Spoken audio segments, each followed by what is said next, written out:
Como segunda parte de este comienzo de las jornadas, me acompaña Javier Trevín, comandante del Ejército de Tierra, que ahora mismo está en la Unidad Militar de Emergencias.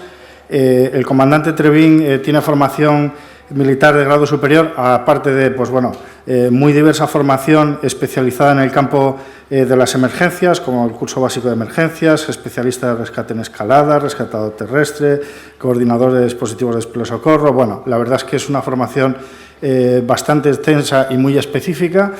El comandante ha estado destinado en la compañía de esquiadores escaladores, en el Regimiento de Cazadores de Montaña América 66, en el Batallón de Intervención de Emergencias 5 en una primera fase como capitán, en la Comandancia del Campo de Maniobras y Tiro El Teleno y finalmente en su destino actual, que es el Batallón de Intervención de Emergencias número 5, en donde ha vuelto en esa segunda etapa desde el año 2015. Y, comandante, cuando usted quiera. Pues muchas gracias, David.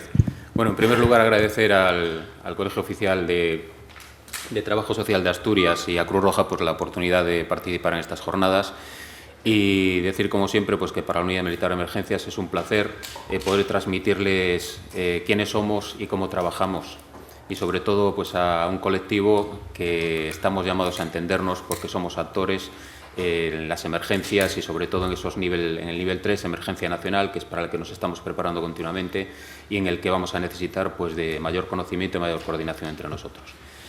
Bueno, la charla que he preparado pues tiene la finalidad de dar a conocer la Unidad Militar de Emergencias, que puedan sacar una idea de cómo trabajamos en el contexto actual y también hacer una serie de reflexiones sobre los nuevos escenarios, los escenarios actuales y esos escenarios que barajamos a los que nos podemos enfrentar en un futuro, principalmente pues por la situación de emergencia climática que vivimos y por la situación coyuntural, social y de desarrollo de las poblaciones y de hábitos de las poblaciones pues que nos llevan a enfrentarnos a unas situaciones que hasta ahora no teníamos que enfrentarnos.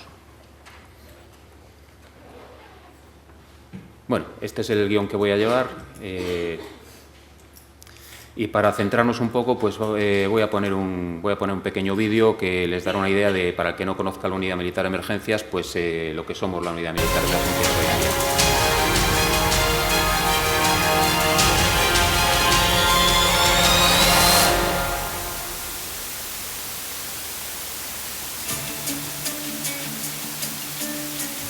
Creada el 7 de octubre de 2005, la Unidad Militar de Emergencias es el primer elemento de intervención de las Fuerzas Armadas en situaciones de emergencia. Tiene como misión actuar en cualquier lugar del territorio nacional y en operaciones en el exterior para contribuir a la seguridad y bienestar de los ciudadanos en los supuestos de grave riesgo, catástrofe, calamidad u otras necesidades públicas. La unidad, de carácter conjunto, cuenta con militares procedentes del Ejército de Tierra, Armada, Ejército del Aire y cuerpos comunes. Dispone de un cuartel general desde donde se planea, dirige y controla el empleo de los 5 batallones de intervención que la componen. Para su refuerzo y apoyo logístico cuenta con la unidad de cuartel general, el batallón de transmisiones y un regimiento de apoyo, y puede utilizar, cuando sea necesario, personal y medios de otras unidades de las Fuerzas Armadas para la gestión de la catástrofe.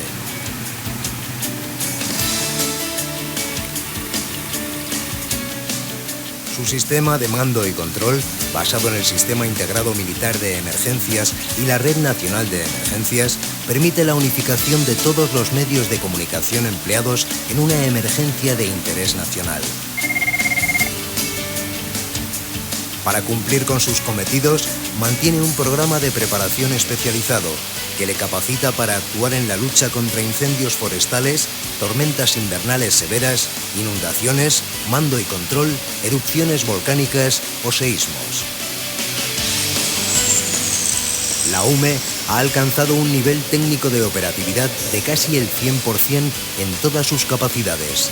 No obstante, su dimensionamiento prosigue en un impulso superior para atender momentos extremos para la población en el caso de los accidentes aéreos, ferroviarios, trabajos subacuáticos y aquellos derivados de la contaminación química, bacteriológica, radiológica y nuclear.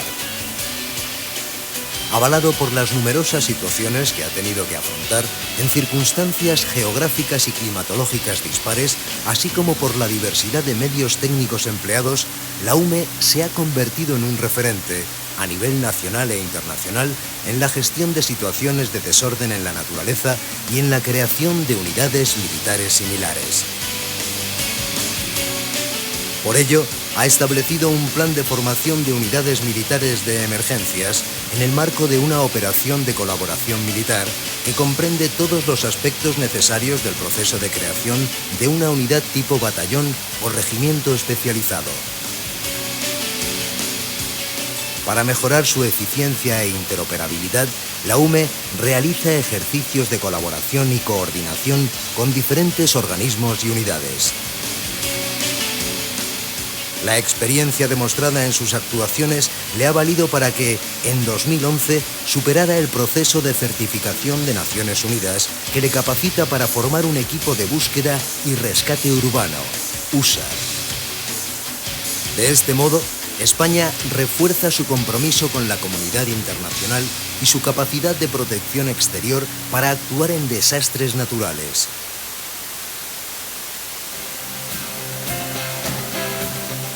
La UME se ha convertido en un importante elemento de cohesión nacional que equilibra y complementa las capacidades de las comunidades autónomas y actúa integrada en el Sistema Nacional de Protección Civil. Diferentes retos que afrontar, diversas capacidades que perfeccionar, hacen que el futuro de la unidad militar de emergencias se defina día a día, atendiendo a las necesidades de la sociedad española a la que intenta servir con eficacia y espíritu de sacrificio.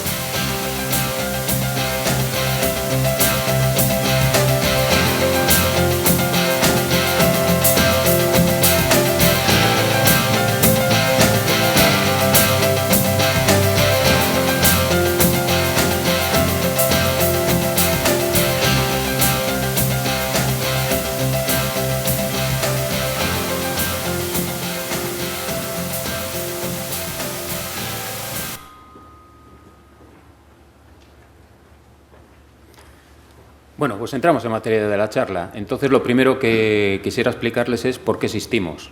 Bueno, pues existimos desde el 2005 porque el Gobierno de la Nación decide que necesita contar con una herramienta del Estado con la que pueda actuar en caso de catástrofes de nivel nacional o cuando tenga que reforzar e intervenir en un contexto de una emergencia de nivel regional, un nivel 2, en el que se necesite un refuerzo del Estado. ¿De qué surge esta necesidad? Bueno, pues la Ley de Protección Civil del 85, con la que se le ceden las competencias en protección civil a las comunidades autónomas, lo que trae es un desarrollo desigual por comunidades en cuanto al sistema a sus sistemas de protección civil. Es decir, las distintas comunidades autónomas desarrollan un sistema de protección civil acorde a sus necesidades de la comunidad y también de su disponibilidad económica. Eso lo que nos da es una disparidad entre potenciales o capacidad de respuesta de las distintas autonomías. Si comparamos, por ejemplo, pues el sistema de protección civil que puede tener una comunidad uniprovincial, como puede ser Cantabria, pues no se puede comparar con el que puede tener la Comunidad de Andalucía o la Comunidad de Galicia, que tienen unos sistemas pues mucho más potentes porque son comunidades más grandes y con un potencial económico pues superior. Hay una serie de incidentes o de emergencias que ocurren alrededor de principios de los 2000 que al Gobierno le llevan a pensar que necesita esa herramienta. El caso claro es la catástrofe del Prestige, la que sucede, como recordarán, aquel petrolero que empieza a tener pérdidas, que se le parte el casco y nos llega una de las numerosas mareas negras que ha sufrido Galicia y donde se ven afectadas todo el litoral cantábrico, toda la cornisa atlántica de Galicia, incluso pues, llegan a zonas de Portugal y zonas zonas muy alejadas, pues llega ese fuel. ¿Cuál es la respuesta a lo que pueda hacer el Estado ante eso? Pues no tiene una herramienta con la que pueda dirigir, con la que pueda aportar. Entonces se moviliza Fuerzas Armadas y sí sucede algo que no había sucedido hasta entonces, que es aquella marea, la marea blanca de primeras horas, que era negra a las 2 horas cuando estaban recogiendo el fuel. La ciudadanía hace algo que no había hecho nunca y entonces se moviliza. Y desde la ciudadanía sale una petición de qué está pasando, por qué el Estado no está aportando y no está reaccionando contra eso. Luego al poco tiempo ocurren unas nevadas en Burgos. Recordarán, se quedaron varios cientos de coches atrapados en la autopista, también la ciudad de Burgos se ve colapsada y volvemos otra vez con lo mismo. La única respuesta que tiene el Estado pues ha sido sacar a las unidades de fuerzas pesadas del Ejército que estaban en Burgos y con eso pues se va más o menos apeando el temporal. Pero sí hay un detonante importante, que son los incendios de Guadalajara de 2010, en el que fallecen 10 brigadistas porque son atrapados por el fuego. A partir de ahí hay muchas críticas por falta de coordinación. Era un incendio que afectaba a 2 comunidades, entonces que si no se había coordinado bien, que haría falta alguien que coordinase. Y bueno, pues ese es el detonante, entre otros, que lleva al Gobierno a crear la Unidad Militar de Emergencias. Y con una visión de futuro, ya se estaban haciendo unos estudios y aquello que ahora vemos con claridad, que es la emergencia climática, en aquellos tiempos pues lo veíamos como algo que podía ocurrir, pero bueno, siempre había esos detractores. El tiempo demuestra pues que bueno, pues esa previsión pues que es acertada, y la unidad, que en principio fue muy cuestionada porque bueno, pues por cuestiones políticas, hoy en día es una realidad incontestable y es un actor en cualquiera de las emergencias o catástrofes que suceden en España. Hoy en día, ¿cómo estamos organizados? ¿Cómo nos hemos ido organizados? Somos una unidad nueva, o sea, una unidad joven, no nueva, llevamos ya, el año que viene cumpliremos los 15 años, pero nos hemos desarrollado muy rápido y hemos ido tratándonos de adaptar al entorno cambiante, complejo en el que se están desarrollando hoy en día las emergencias y aquellos nuevos requisitos o aquellos nuevos retos que nos plantean y escenarios en los que tenemos que intervenir. La UME la componen unos 3.500 militares y es una unidad, oirán a lo largo de la presentación 2 términos, conjunto y combinado.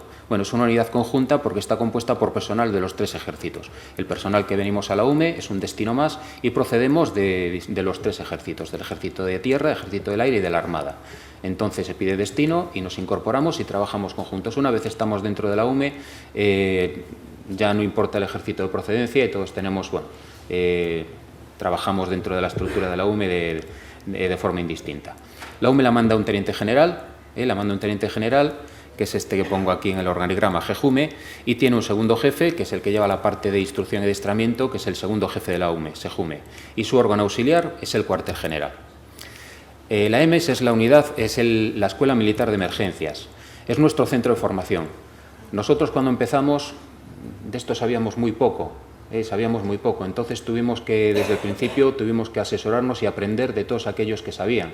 Y empezamos a formarnos pues, en todos los centros de formación y viendo de dónde podíamos sacar enseñanzas y bueno, pues moviéndonos mucho y ver quiénes eran los que nos podían hacer el trasvase de conocimientos los mejores.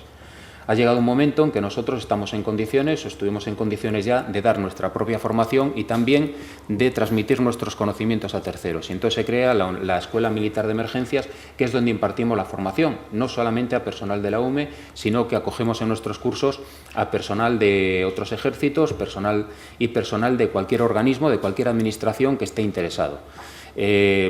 Damos cursos de varios niveles, desde el curso básico de emergencias, que es el curso que capacita al interviniente o a un cuadro intermedio, hasta el curso de gestión de catástrofes, que es el curso que capacita, el que está orientado a la dirección y coordinación en una situación de emergencia nacional, de nivel 3. Siguiendo con las unidades, pues tenemos una unidad de cuartel general, que es la que proporciona el personal a este cuartel general, y un batallón de transmisiones de la UME, fundamental para que podamos trabajar. En nuestro entorno necesitamos coordinación y necesitamos, para poder ejercer el mando y control, necesitamos poder comunicarnos y coordinarnos con todos los actores que trabajan en la emergencia. Y para eso es fundamental contar con unos medios de transmisiones, unas herramientas de trabajo, unas herramientas informáticas, que lleguen a todo el mundo, con el que podamos enlazar con todo el mundo en un entorno muy complejo, como voy a explicar ahora, derivado también de este sistema, del sistema que tenemos pues, con nuestras 17 autonomías y sistemas diferentes de mando y control y de emergencias en cada una de ellas. Los dos cuadros que ven en amarillo, el M2 es el Batallón de Helicópteros en Emergencia 2, que está en Valencia, y el 43 Grupo, que son los apagafuegos, los FOCAS, los que en todos los incendios están interviniendo. ¿Y por qué están en amarillo?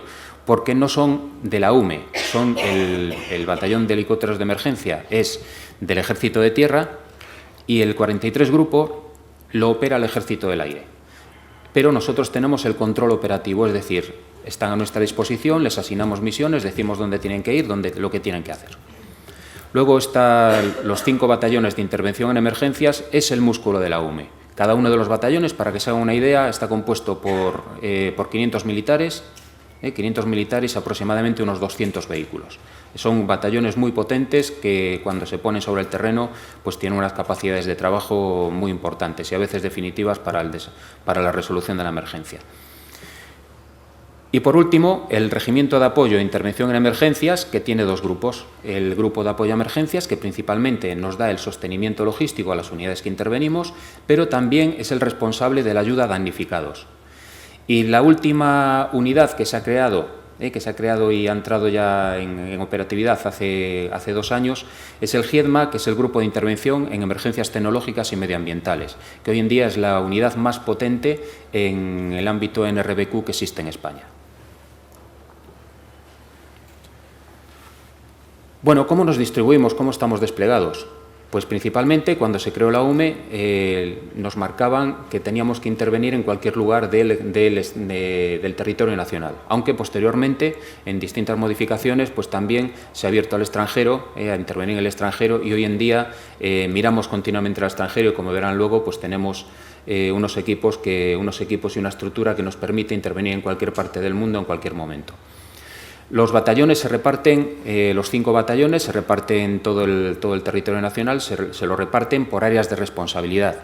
El área de responsabilidad, principalmente cualquier intervención que surge en esa zona de área de responsabilidad, ese batallón es el que lleva al mando de las unidades UME que están actuando en esa emergencia. Y además es el área de intervención preferente. Quiere decir que orgánicamente vamos a actuar ahí. ¿Pero quiere decir que solo actuemos ahí? No, sino que cuando algún batallón necesita refuerzos, se puede mandar personal y medios de cualquier otro batallón para que lo refuercen. ¿Esto qué implica? Pues que los batallones somos espejos uno del otro. Es decir, si aquí ahora mismo estuviésemos interviniendo el batallón de León, al que yo pertenezco, y personal del batallón de Sevilla, lo único por los que los distinguiríamos sería por el acento. Pero el resto, equipamiento, procedimientos, materiales, formación, es exactamente la misma, lo cual nos hace totalmente interoperables.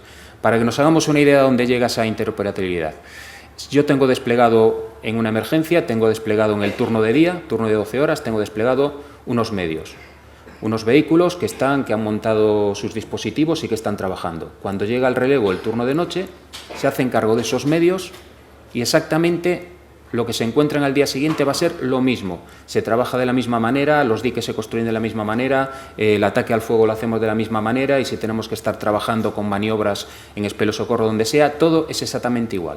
De manera que nos permite una continuidad, unos relevos ágiles y sobre todo pues, ser mucho más eficaces en la resolución de la emergencia. Los batallones, como decía, somos espejos, pero además estamos distribuidos de esta manera para que podamos cumplir lo que se marca en el protocolo de intervención de la UME, que dice que tenemos que estar, desde que recibimos la orden de intervención, tenemos que estar en un plazo máximo de 4 horas interviniendo en cualquier lugar del territorio nacional. Entonces nos encontramos, les voy a poner un ejemplo del batallón al que yo pertenezco. Nosotros tenemos nuestra base en León y nuestra área de responsabilidad es la comunidad gallega, el Principado de Asturias, Comunidad de Cantabria y Castilla-León. Pues hay lugares donde, desde que nos activan hasta que llegamos al lugar, no llegamos en 4 horas. Entonces, ¿qué es lo que hacemos? La primera intervención la hace un batallón que, pese a no ser su área de responsabilidad, está más cerca. Y, por ejemplo, Ávila y Segovia, que no llegamos en 4 horas, es el batallón de Madrid, que está escasamente a 150 kilómetros, el que intervendría, aunque bajo el mando del 5º batallón. Y luego a nosotros nos daría tiempo a llegar con más personal. La provincia de Soria intervendría Zaragoza, en primer lugar, y en Extremadura pasa lo mismo porque en zonas de Badajoz, pues desde Madrid no llegarían, entonces responde Sevilla. Y luego tenemos unos destacamentos que son los destacamentos de las Islas Canarias. Ahí tenemos 2 destacamentos, uno en Tenerife y otro en Gran Canaria. ¿Y por qué hemos montado esos destacamentos, unidades de intervención? Son de aproximadamente 80 militares cada uno, y es simplemente para responder la primera respuesta, pues poderla dar en un tiempo aceptable. Cuando tuvimos los primeros incendios en Canarias, en el 2009, pues tuvimos que fletar aviones Antonov, mandar por mar, entonces eso no era oportuno. De manera que con el personal que tenemos ahí, pues damos esa respuesta, esa primera respuesta, y sí que por proyección, por vía aérea, sí que podemos mandar personal, y como tenemos allí ya el material, pues entonces se puede responder a la necesidad que tiene. Si recuerdan antes, les dije que el batallón de helicópteros de emergencia estaba en Valencia, y que esté en Valencia a alguno le extrañará. ¿Y por qué está tan desplazado y no está en el centro? Bueno, pues tiene 2 motivos. Un motivo económico, que es que ahí están los helicópteros de maniobra del Ejército de Tierra, con lo cual compartimos las instalaciones de mantenimiento, que como sabrán, pues todos los helicópteros llevan mantenimiento muy costoso y necesitan de grandes centros de mantenimiento, pero algo importante es lo que nos permite helitransportar al personal cuando tiene que intervenir en el archipiélago balear. Ahora mismo estamos en trámites para crear unas unidades de intervención también en el archipiélago balear, a semejanza con lo que tenemos en el archipiélago canario, para no depender, piensen que según las condiciones meteorológicas que haya, pues la proyección desde la península al archipiélago pues puede ser complicada. Entonces, en determinadas zonas, si no son fijos, son semifijos, pero para poder acortar los tiempos de intervención y tener esos destacamentos y poder responder en el archipiélago balear a las emergencias que, sobre todo en incendios y en inundaciones, están siendo cada vez más frecuentes.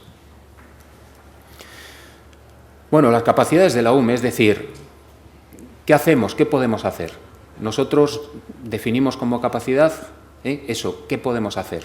¿De qué somos capaces? Y para eso necesitamos tener personal instruido, contar con el material, tener unos procedimientos y voluntad de hacerlo. Y me explico lo de la voluntad. Pongo un ejemplo claro, espeleobuceo. Espeleobuceo es hacer espeleología en cuevas inundadas. Bueno, pues eso, tenemos personal que tiene capacidad de buceo, tenemos personal con capacidad espeleológica y sabemos cuáles son los procedimientos. Pero esa capacidad no la tenemos, no la hemos implementado porque los riesgos que asume el personal que tiene que hacer un rescate en espeleobuceo pues son inasumibles para un grupo profesional. De hecho, en ese tipo de emergencias, los que rescatan a los que tienen un problema es personal que está practicando, deportistas que practican esto también. No hay en el mundo nadie que tenga un equipo de espeleobuceo, de espeleosocorristas en cuevas inundadas que sea fijo y que se dediquen a eso. El resto de las capacidades, hablamos de unas capacidades genéricas. Por genéricos quiere decir que todos los componentes de una determinada unidad lo pueden ejecutar, y unas capacidades especiales que son esa gente súper especializada y que para un caso concreto pues los utilizamos. El BETUME, el Batallón de Transmisiones de la UME, pues en mando y control de emergencia, son los que nos van a proporcionar, es decir, los que van a permitir que el cuartel general pueda diseñar, pueda dirigir y además los que le proporcionan los medios de telecomunicación para que se pueda transmitir y coordinar todas esas órdenes. Los batallones de intervención en emergencias tenemos 4 grandes palos, que son a los que más nos dedicamos. Por un lado, la lucha contra incendios forestales. El 80% de nuestras intervenciones. 80% de nuestras intervenciones. Aunque se va cambiando. Los incendios, desde luego, no van a menos. Pero, sin embargo, nos estamos enfrentando a un tipo de emergencias diferentes. Aunque sean inundaciones, las inundaciones que estamos empezando a ver son diferentes, los incendios son diferentes, las nevadas también, como veremos luego, también están cambiando, caso es una incidencia directa del cambio climático.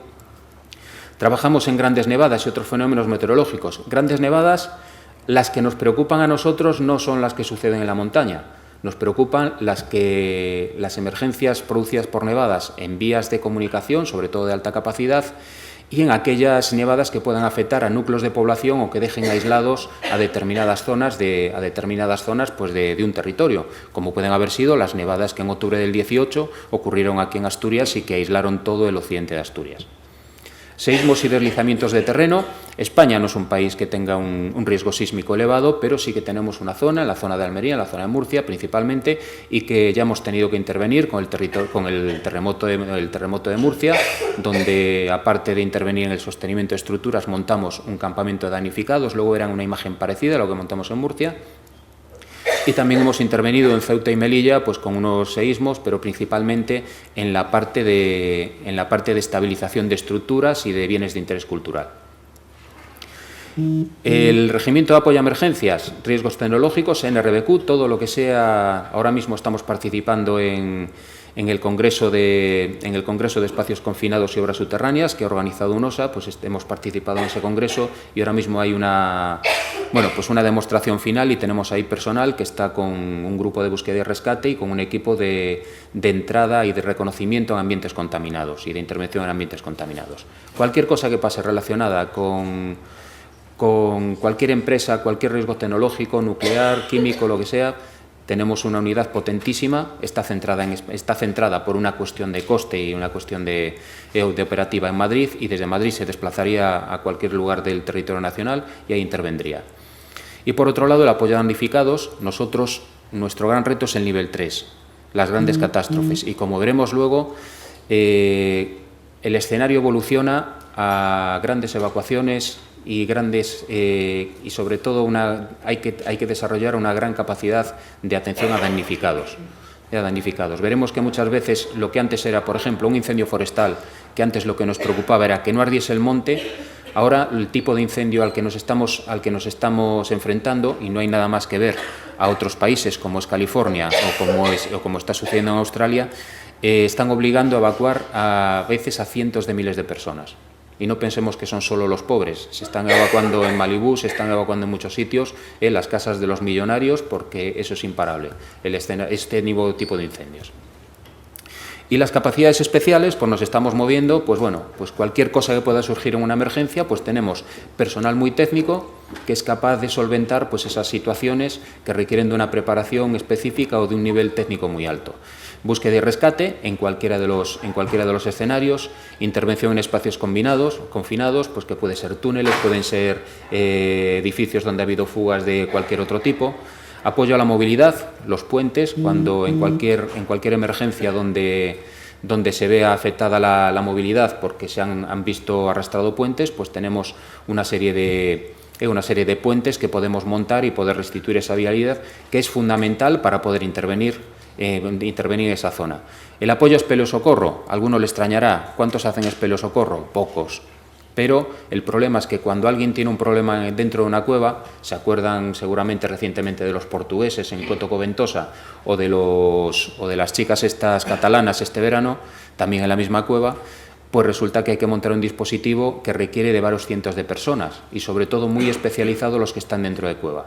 Entonces nosotros tenemos un equipo de 78 que somos capaces de desarrollar un rescate completo independientemente. Ahora mismo, por ejemplo, mientras yo estoy hablando aquí, pues está personal en esa cueva, en Coto Coventosa, y están haciendo un ejercicio de un simulacro en el que se simula pues que 2 personas están heridas dentro de la cueva y hay que sacarlos. Están trabajando durante 3 días y bueno, pues eso, de ahí viene que tengamos esta capacidad. Bueno, el reconocimiento aéreo con los drones, con los UAVs, que cada vez es una herramienta que más utilizamos en emergencias. Protección de patrimonio histórico, muy importante, es una acción derivada de cualquier emergencia. Lo hicimos en Lorca, lo hicimos en Ceuta, en Melilla, en cualquier seísmo al que acudimos. Una vez que hemos finalizado la fase de búsqueda y rescate de personas, pues hay una serie de necesidades, y una de ellas pues es el poder proteger o poder estabilizar ese patrimonio cultural o histórico que haya quedado afectado. ¿Cómo lo hacemos? Pues estamos colaborando desde en tiempo de normalidad pues con las comunidades. Por ejemplo, lo último que ha hecho el batallón, pues en la iglesia de Raya de Oca, en Burgos, una iglesia que se le había quemado la cubierta. El tiempo estimado para recuperar esa cubierta, para hacer la labor de restauración de la cubierta, pues era de 1 año y pico, y entonces empezó a afectar a la bóveda. La bóveda se venía abajo y nosotros, pues como ejercicio que nos sirve muy bien, pues lo que hicimos fue una labor de sostenimiento de esa iglesia hasta que la empresa de restauración pues ha empezado a colocar la cubierta.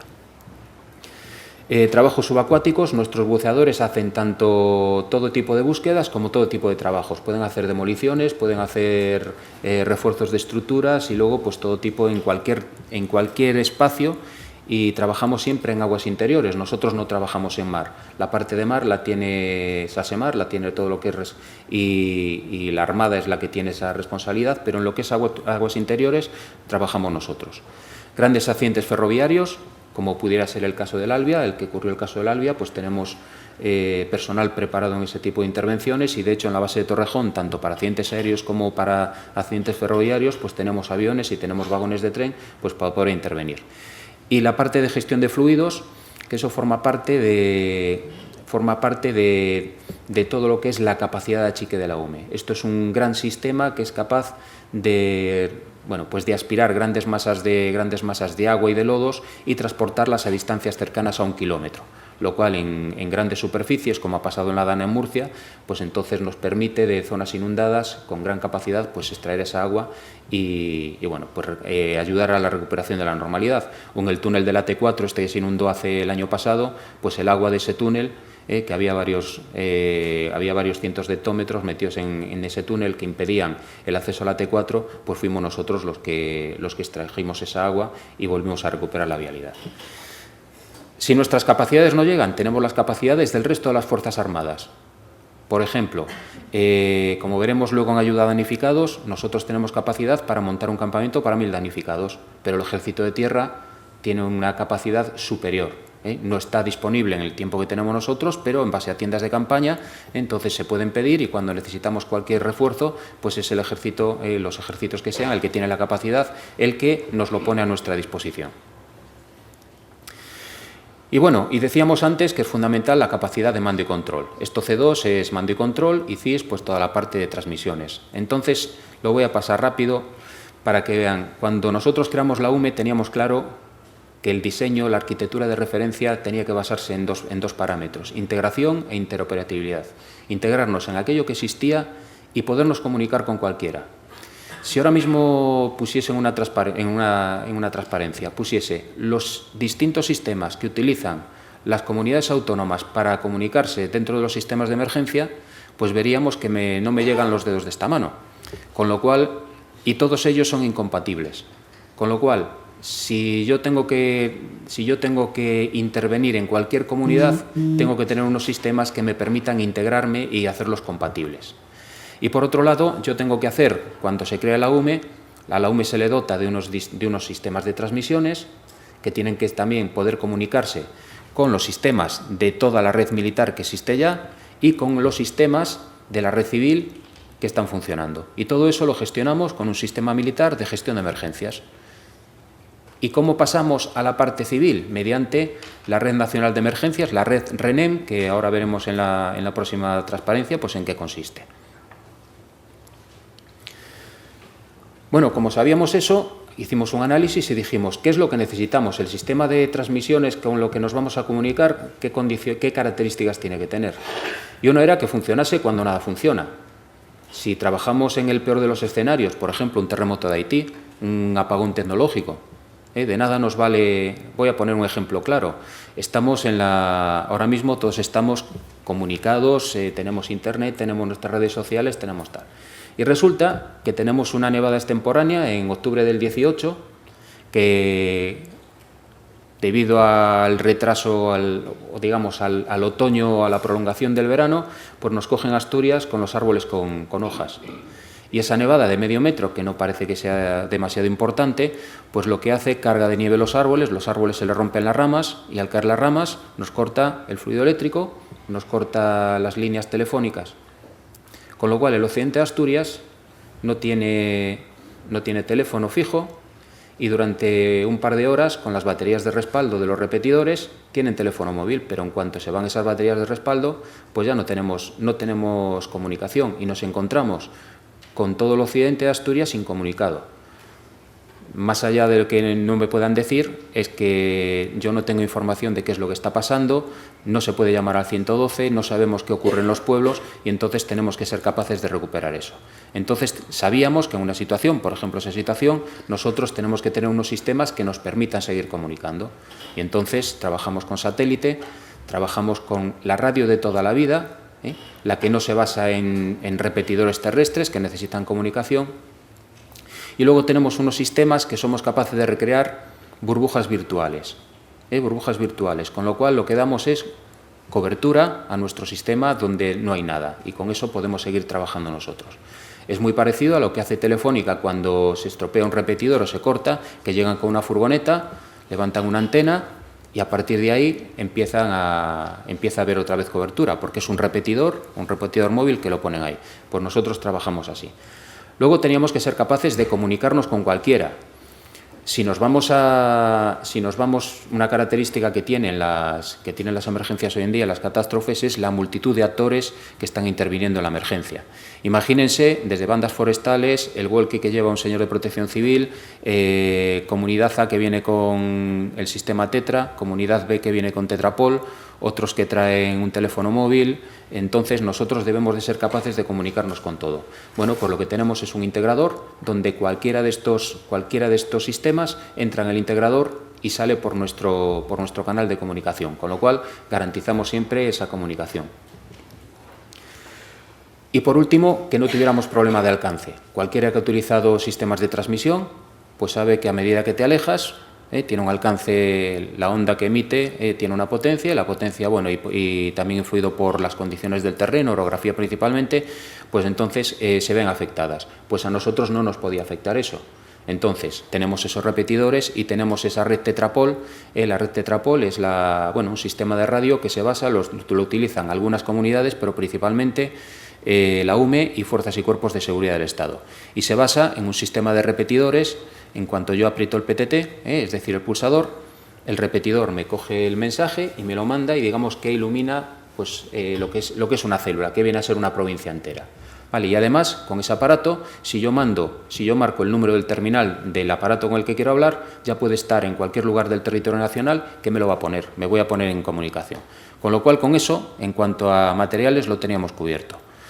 ¿Cómo lo materializamos eso? Mediante unos nodos fijos y unos nodos desplegables. Los nodos fijos, donde tenemos nuestros centros de operaciones. El primario, que está en Torrejón, que es donde está el cuartel general, los secundarios, que están en los batallones de intervención, los terciarios, que son esas dos unidades de intervención que están en las islas, en Canarias, y luego tenemos los nodos desplegables. Toda unidad de la UME que va a intervenir lleva un nodo desplegable, es decir, un vehículo de transmisiones con la capacidad de todo lo que les he dicho, de manera que siempre pueden enlazar con cualquiera que está operando sobre el terreno y a la vez garantiza el enlace con su centro de operaciones, con lo cual podemos estar coordinados y toda la parte de seguimiento de operaciones lo tenemos perfectamente constituidos. Y bueno, esto no voy a entrar, pero esto es para que se hagan una idea de cuando desplegamos, es un incendio, pero puede ser cualquier otra. Todo esto son las capacidades que tenemos cuando desplegamos a cualquier operación, con lo cual no vamos a estar nunca a oscuras en cuanto a la capacidad de comunicación. Y esto es lo que le decía de la Red Nacional de Emergencias. La Red Nacional de Emergencias es una herramienta con la cual, digamos que es un portal común, con lo cual el mundo civil y el mundo militar se funden y tenemos esa herramienta común en la que vamos a tener una visión común. Nosotros en el mundo militar, nuestro sistema integrado de gestión de emergencias, la red de propósito general del Ministerio de Defensa, cualquier sistema de comunicación de los 3 ejércitos o de la UME, pues esto debiéramos, mediante el nodo INET, que es del Ministerio de Defensa, se comunica con la red civil. Y la red civil, pues tenemos Internet, tenemos la red SARA, Sistema de Aplicaciones y Recursos de la Administración, la red Nova Iris, es del mundo científico, la red del Ministerio del Interior, toda la protección civil, ahí entran todos los sistemas de protección civil de las comunidades, y todo eso, dentro del portal RENEN, lo que nos permite pues, es comunicarnos entre nosotros con mensajerías, con un sistema, tenemos un sistema de un plano de situación similar, podemos incluso se puede llegar hasta ver el posicionamiento del personal de todos los medios que están trabajando. Para estar en la red RENEN es de afiliación voluntaria, poco a poco las comunidades se van afiliando, principalmente cuando hacemos los ejercicios conjuntos combinados, esos de emergencia nacional, pues ven la necesidad de estar y entonces se van afiliando poco a poco.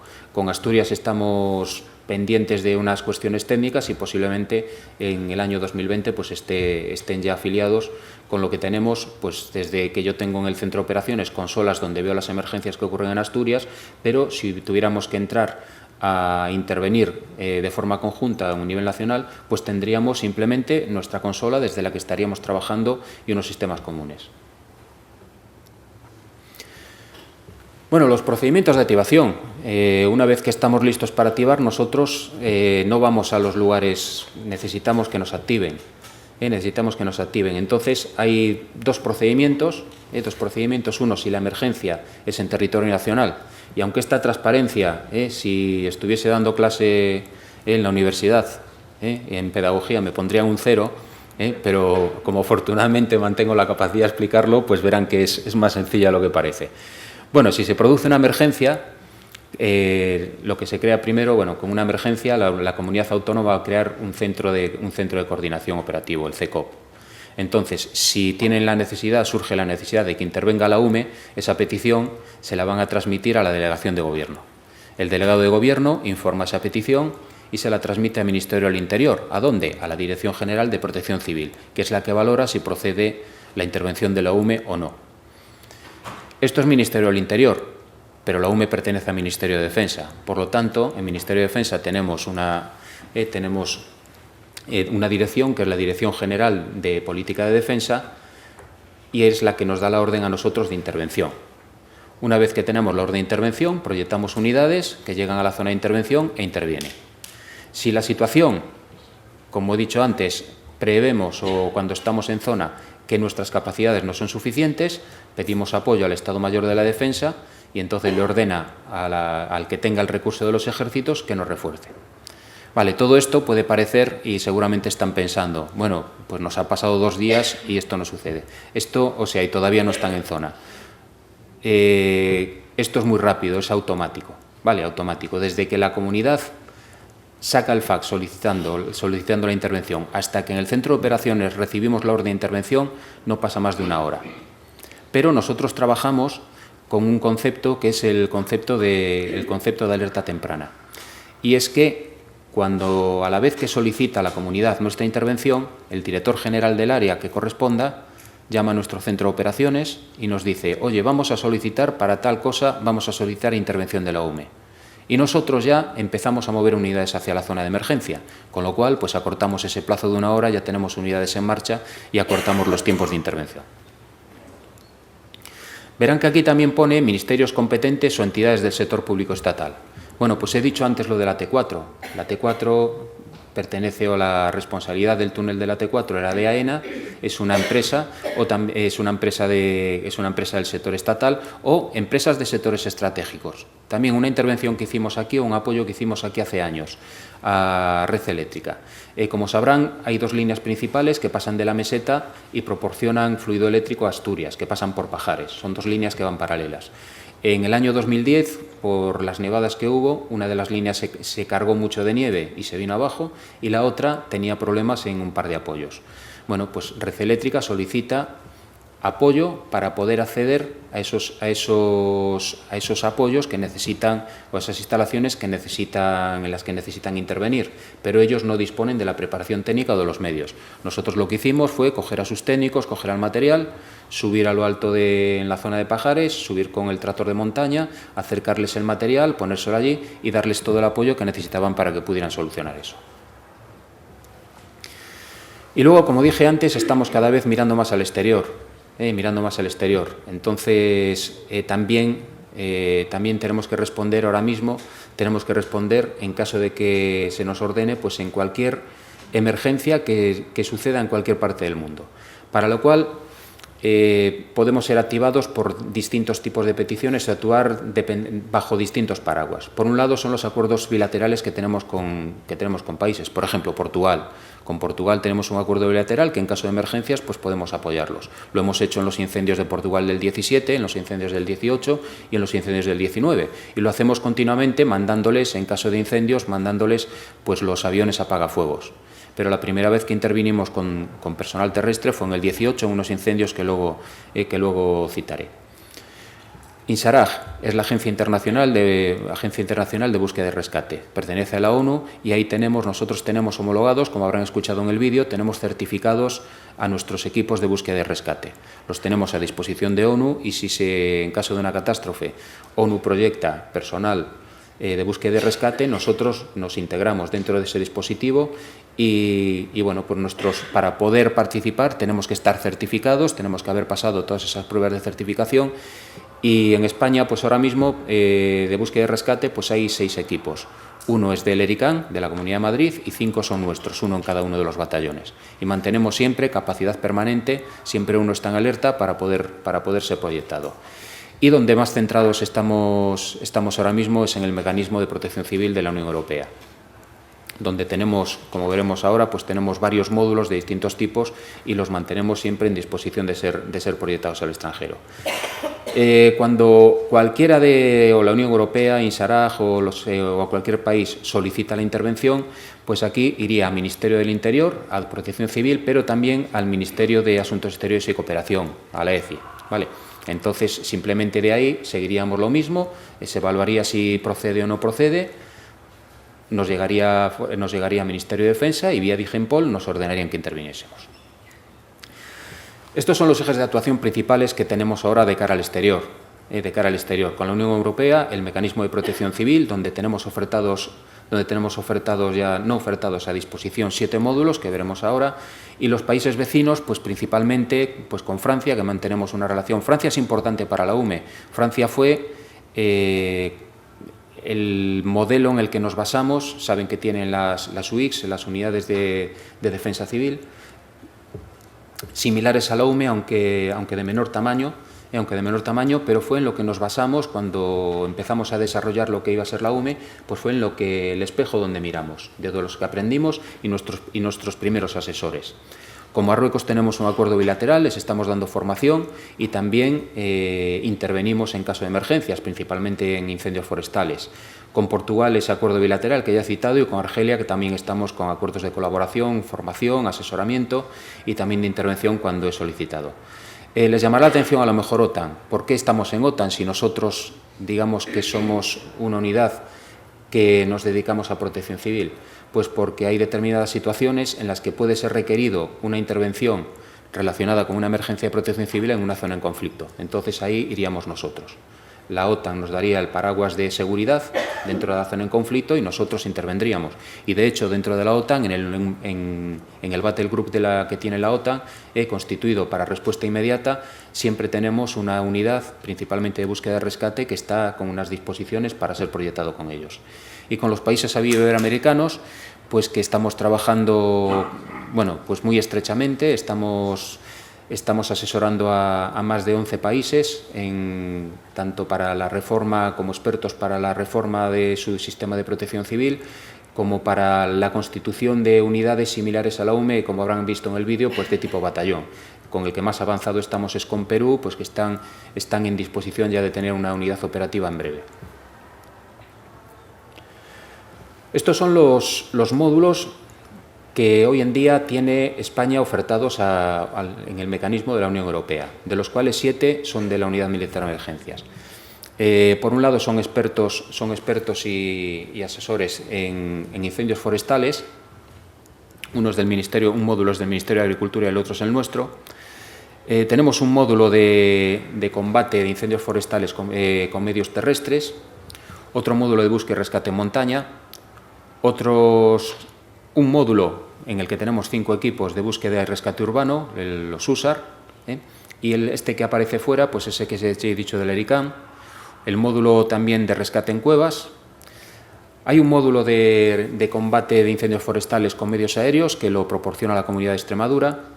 Búsqueda y rescate en agua, también de UME, y el de emergencia médica que lo proporciona ECI. Es un hospital con capacidad, no es un hospital, es un módulo sanitario con capacidad quirúrgica. Y también aportamos también un módulo de medios aéreos no tripulados, los drones. ¿Esto qué nos supone? Pues que permanentemente, con unas disponibilidades para estar saliendo en 6 horas desde el aeropuerto, pues tenemos estos equipos que van rotando entre los distintos batallones y siempre tenemos estos equipos en disponibilidad para ser proyectados en cualquier momento. El 5º batallón al que yo pertenezco entraremos en disponibilidad el 31 de diciembre y estaremos ya pues, tanto de USAR para búsqueda y rescate urbano, el módulo de agua, el módulo de drones y el módulo de... y siempre tenemos la capacidad de despeleo socorro porque somos el único batallón que tenemos esa capacidad. ¿Y cómo hacemos frente a una crisis? Pues primero tenemos nuestro personal que está preparado, que está instruido y unas instalaciones desde las que hacemos el seguimiento. Proyectamos cuando recibimos la orden, lo proyectamos, seguimos comunicados con ellos mediante con nuestras comunicaciones. Contamos con las herramientas que nos van a proporcionar la capacidad de mando y control y con unos procedimientos que siguen vivos, que los seguimos desarrollando, los seguimos actualizando y se siguen adaptando a las nuevas condiciones. Y eso nos permite pues, planificar, dirigir y coordinar a las unidades que tenemos. Y si nos vamos a una emergencia de nivel 2, para los que estén aquí y no estén familiarizados, distinguimos tres tipos de situaciones, o 4 tipos de situaciones, pero es situación 0 y 1, digamos que dentro del ámbito local un ayuntamiento puede hacer frente, puede recibir algún refuerzo, pero digamos que es suficiente con los medios que tiene el ámbito local. Una emergencia a nivel 2 es un nivel autonómico, y aquí puede pedirse refuerzo de otras comunidades o refuerzo de unidades del Estado. Y el nivel 3, que es cuando se considera que el interés nacional es afectado, entonces es una emergencia nacional y aquí lo que ocurre es que la dirección operativa la pasa a tener la unidad militar de emergencias, que es el que lleva, y la dirección de la emergencia la lleva el Ministerio del Interior. Pues en una emergencia de nivel 2 es una emergencia donde el mando recae en la comunidad, en el sistema de protección civil de la comunidad autónoma y se requiere... Y en este caso se requiere la presencia de la UME. Nosotros desplegamos nuestra unidad pasa a reforzar el dispositivo. ¿Y cómo nos coordinamos con ellos? Bueno, pues nos coordinamos en 3 planos. Primero, con el personal que está actuando sobre el terreno, los agentes forestales, los técnicos de protección civil. Nosotros llegamos al lugar y entonces nos dan un cometido, nosotros actuamos y nos dice necesitamos que hagáis esto. Y nosotros entonces nos ponemos en el sector que nos asignen o para la labor que nos asignen y les asesoramos pues, en el empleo de nuestra unidad, de cómo hay que hacer o incluso pues, de cómo lo estén haciendo ellos, pues colaboramos con ellos. Pero se ha formado también un centro de coordinación operativo, el CECOPI. En el CECOPI tenemos un oficial de enlace y ese oficial de enlace se ha formado un puesto de mando avanzado, que es el que manda las unidades que están en zona. Ahí tenemos un oficial de enlace que es el que los está asesorando en el empleo de las unidades de la UME. Y les dice, oye, que mis unidades donde mejor van a estar es ahí, las capacidades que tengo y además está al tanto de cuáles son las necesidades de la emergencia y entonces pues sugiere, oye, pues yo tengo también esta capacidad, aunque no lo tenga, pues te lo podría poner o lo que sea. Y luego en el CECOPI tenemos otro oficial de enlace que no solamente asesora sobre el empleo de las unidades de la UME, sino también del resto de las Fuerzas Armadas. Este señor lleva un catálogo de recursos de las Fuerzas Armadas, de manera que él está haciendo el seguimiento de las operaciones y de repente pues surge la necesidad, pues porque se han venido abajo 6 puentes y hay que recuperar la vialidad. Pues él tiene el catálogo y les dice, oye, tengo 14 puentes, sería bueno pedirlo, si lo podemos tener en este tiempo, con esto tal, con estas características, y entonces esa es su labor. Y además ellos, además de estar ahí, son los que nos reportan qué es lo que está ocurriendo en cada una de las cosas, con lo cual yo en el centro de mando recibo información de primera mano de lo que está ocurriendo en la zona. Bueno, lo que decía antes, esto es el sistema de protección civil de España. Hay un nivel local, o municipal, un nivel autonómico y un nivel nacional. Entonces, ¿cómo funciona? Pues funciona complementándose unos con otros. Cuando a un nivel se agotan las capacidades, el nivel superior lo complementa. Y asume también la dirección de esa emergencia. Es lo que ocurre en lo que vamos a ver ahora, lo que es la dirección operativa de nivel 3, que es el gran reto que tenemos. Ahora mismo la UME lleva ya cerca de 550 intervenciones en nivel 2. Eso lo tenemos más que rodado. Nuestro gran reto es el nivel 3 y en España nunca se ha decretado un nivel 3. Entonces, para eso trabajamos y como es muy complicado, lo que hacemos es ensayar anualmente, mediante la celebración de un ejercicio conjunto combinado, recrear una situación de ese tipo. Porque a lo mejor a alguno le suena otra denominación que eran las gamma. Las gamma era como se denominaba antes a este ejercicio, hoy en día es el conjunto combinado. Conjunto, porque trabajan varios ejércitos, y combinado, porque intervienen varios países. Para que se hagan una idea de lo que es un ejercicio de este tipo, sobre el terreno ponemos unos 3.500 participantes y tenemos personal, por ejemplo, en Cantabria tuvimos personal de 21 países, que bien de forma como observadores, como se integran en los puestos de mando o desplazan unidades, como por ejemplo la Unidad Expedicionaria Americana de Rota, los grupos de Francia o hemos tenido de Alemania, de Marruecos. Bueno, pues vienen, colaboran y bueno, pues hay intercambio de trabajo. ¿Qué es lo que ocurre para que se declare un nivel 3? Bueno, pues partimos de una situación de nivel 1, donde hay una asistencia local, que cuando se ven desbordadas las capacidades pasamos al nivel 2. Aquí nos incorporamos y así se solicita, es la ayuda urgente de las Fuerzas Armadas, tanto Unidad Militar de Emergencias como el resto de los ejércitos, y si la capacidad de la comunidad se ve sobrepasada o desde el Estado se ve que amenaza el interés nacional, se decreta un nivel 3 y entonces pasaría a la ayuda organizada del Estado. Intervendría cuando finaliza este nivel 3, cuando entremos en la fase de reconstrucción, es decir, cuando vuelva otra vez el nivel 2, donde sería el proceso inverso. ¿Quiere decir que se retiren todas las unidades de Fuerzas Armadas y de UME? No, pueden seguir trabajando, pero ya la dirección vuelve otra vez a la comunidad autónoma. Cuando se decreta un nivel 3, la ley marca que la dirección operativa de la emergencia la ostenta el Teniente General. El Teniente General de la UME. Entonces, ¿qué es lo que hacemos? Bueno, pues la dirección operativa, la dirección se constituye de la siguiente manera. Por un lado, parte militar, la UME y el resto de Fuerzas Armadas. Por otro lado, fuerzas y cuerpos de seguridad, no solo del Estado, también autonómicos y locales. Y por otro lado, Administración General del Estado, pues con Traxa, con el Departamento de Seguridad Nacional y con el Instituto de Salud Carlos III.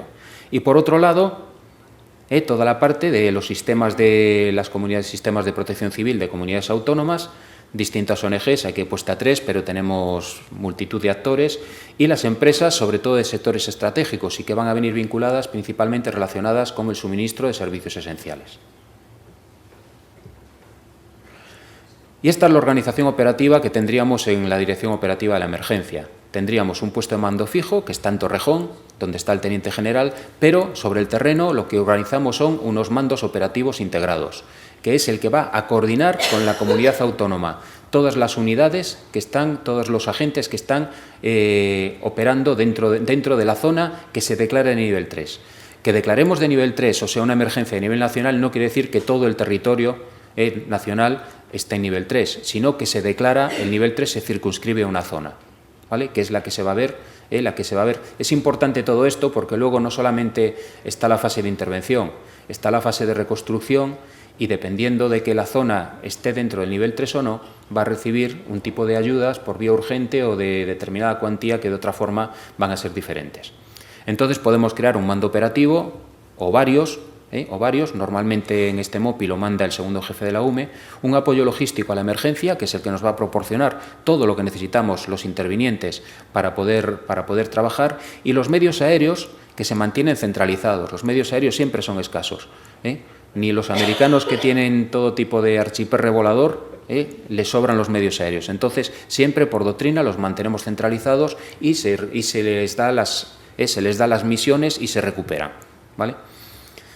¿Y el MOPI qué es? Bueno, pues el mando operativo integrado es porque hay personal de varias administraciones, es una estructura bastante compleja. ¿Cómo estamos trabajando ahora mismo el modelo que tenemos de MOPI? Bueno, pues tenemos un mando de grupos de acción donde lo que hacemos es tener centralizados los distintos grupos de acción. La experiencia nos dice que tener distintos puestos de mando avanzado con personal atribuido a los puestos de mando, con unidades atribuidas, no es práctico. ¿Por qué? Porque hay unidades que acaban su misión y se quedan paradas.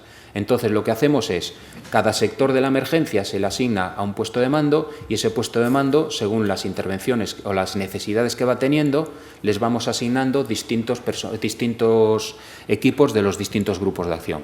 Con lo cual, una vez se ha finalizado la intervención que tiene que hacer, los podemos recuperar, les podemos dar el descanso y los podemos asignar en un futuro pues, a otra misión.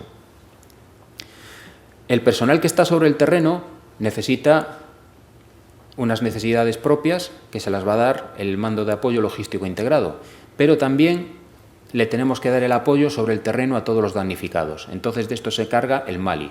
Y tenemos también un centro de recepción de ayudas que es por donde nos va a entrar todo aquel material y todo aquel material para ayuda a damnificados y para sostenimiento que se incorpora a la zona, es donde nos va a llegar, donde lo vamos a tener almacenado y desde donde lo vamos a distribuir.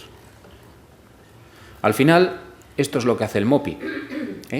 Todas estas células lo que hace es coordinarlas y hacer pues, que trabajen en una misma dirección, y bueno, y que la labor de todos estos grupos, muy complicada, que es muy complicada, pues que bueno, que tenga la mayor eficacia. Para esto es fundamental el ejercicio, como he dicho, del conjunto combinado. De nada nos vale estar preparadísimos si no nos conocemos.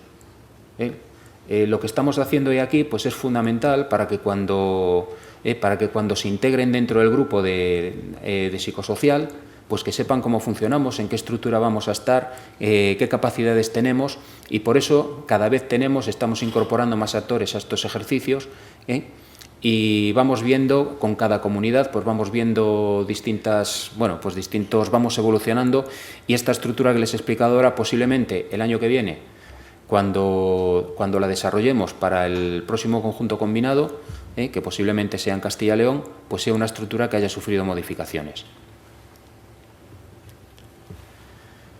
Bueno, el mando de apoyo logístico, de apoyo logístico integrado, pues lo que nos va a proporcionar, esto digamos que es el personal que nos va a proporcionar seguridad, transmisiones y sanidad.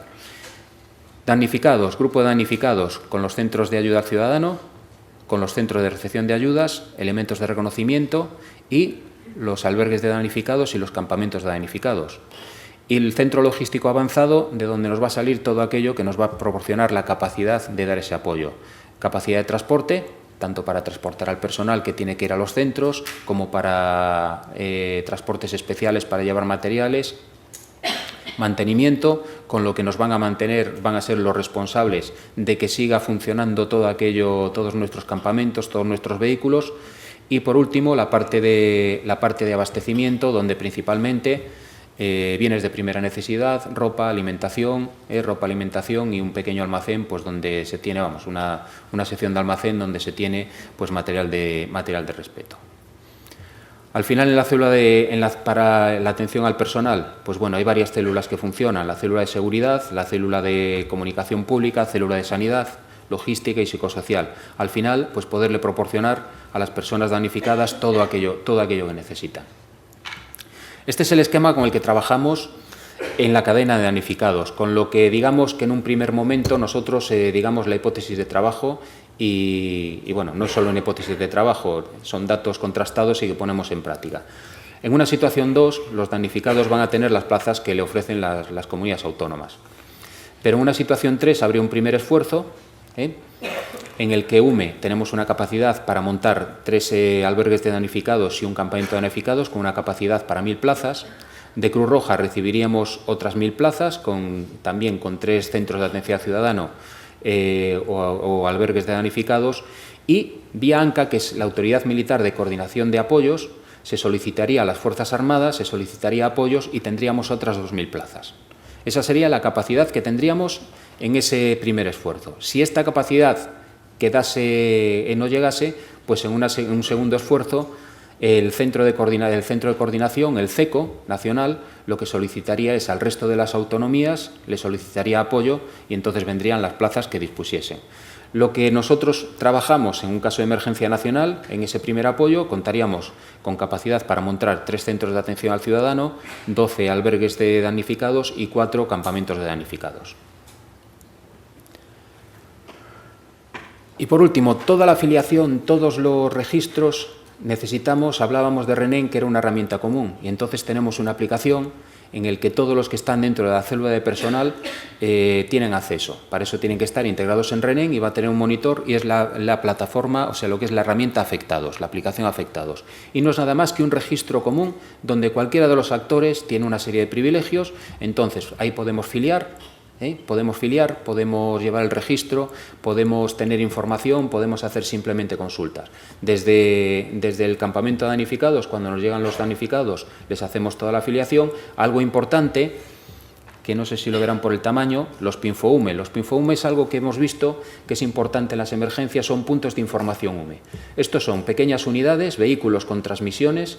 Cuando digo con transmisiones, con capacidad de generar mensajes, llevan altavoces y entonces los situamos en lugares afectados de la emergencia donde se le puede proporcionar bien o estar transmitiendo información, mandar mensajes a la población o la población puede acudir a ellos y entonces solicitar recabar cierta información. De manera que eso sí que nos ha dado, es una experiencia en la que es importante para toda la cuestión, sobre todo las familias, aquellos que van afectados cuando estamos haciendo evacuaciones a algún sitio, a algún campamento, pues poderles orientar en búsqueda de sus familiares, de pues distintas necesidades de información. Bueno, esta es la parte de la plataforma de afectados y ahora la última parte de la charla. No voy a entrar en intervenciones de qué hicimos, cómo fueron las cosas, simplemente les quiero transmitir una visión de los nuevos escenarios a los que nos vamos enfrentando. Dos factores. El primero es el cambio climático. Hoy en día creo que nadie puede negar la existencia de un cambio climático. Recientemente, ayer precisamente, la Unión Europea declaró emergencia climática, ¿no? Situación de emergencia climática. Aquello que veíamos hace unos años como hipótesis, pues hoy estamos viendo que nos estamos enfrentando a una situación cambiante, pero además a una velocidad que no esperábamos y con unas consecuencias que tampoco habíamos calculado. Ese aumento del nivel del mar, Y básicamente ¿a qué nos enfrentamos? A la desestacionalización de los fenómenos. Ya no tenemos 4 estaciones, tenemos lo que tenemos, nos vienen veranos cálidos con temperaturas que no tenemos en primavera. Esas estaciones que antes teníamos marcados, los ciclos de estaciones, van desapareciendo. Nuestros inviernos no son esos inviernos donde sabíamos que pues en octubre empezaba a hacer frío y empezaba a helar, en noviembre ya no había una hoja. Luego teníamos unos meses de frío, de precipitación y luego pues empezaban a salir las yemas de las plantas y ya está, y eso era algo que sucedía siempre. Ahora nos encontramos con que nos entró un frente frío, nos deja unas nevadas muy copiosas, luego nos viene una semana con un frente cálido que se lleva toda la nieve y nos trae lluvias. En verano pues tenemos, en primavera, que antes llovía de una manera, las precipitaciones a lo largo del año ya no tenemos estaciones húmedas, vamos a 2 estaciones, una estación seca y una estación húmeda. Los periodos cada vez son más violentos, es decir, puede llover lo mismo, pero concentrado en periodos más cortos, con lo cual todo eso pues va modificando. Eso unido a la evolución de la sociedad, tanto en el aspecto de sociedad como en la pérdida de ciertos usos, costumbres tradicionales, pues va modificando el escenario donde va a suceder estas intervenciones. Entonces, he querido traer unos pequeños ejemplos que yo creo que son bastante gráficos y es en el escenario en el que estamos trabajando. El primero son los incendios de Portugal del 17. Bueno, les pongo aquí cuáles eran las características a las que nos enfrentábamos. Bueno, pues estábamos en junio, el día antes del incendio de Pedro Grande. Yo estaba de vacaciones en Portugal. Precisamente pasé por la carretera de Pedro Grau, donde desgraciadamente se vieron atrapados aquellos varios coches y murieron 18 personas. Pues teníamos 42 grados a la sombra en junio. Eso son temperaturas totalmente anómalas.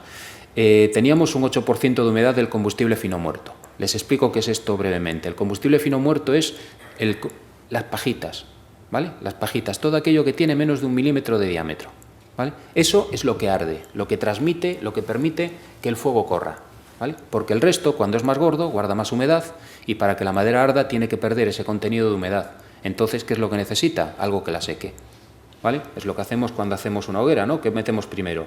Algo que arde, pues un poquito de borra, un poquito de pajitas, luego las pajitas un poquito más gordas, luego vamos poniendo hasta que los troncos grandes necesitan un tiempo de calentar. Bueno, pues estábamos un 8% de humedad y un viento con rachas de mayor de 50 por hora y hasta 80-90 por hora. Hay una regla que son la regla de los 330, que es que un fuego tiene muchas posibilidades de que se descontrole, un incendio, cuando tenemos más de 30 grados, menos de un 30% de humedad en el combustible fino muerto y vientos de más de 30 por hora. Cuando concurre un parámetro de esos vamos a tener problemas. Si concurren varios, no lo vamos a tener, ya tenemos un serio problema.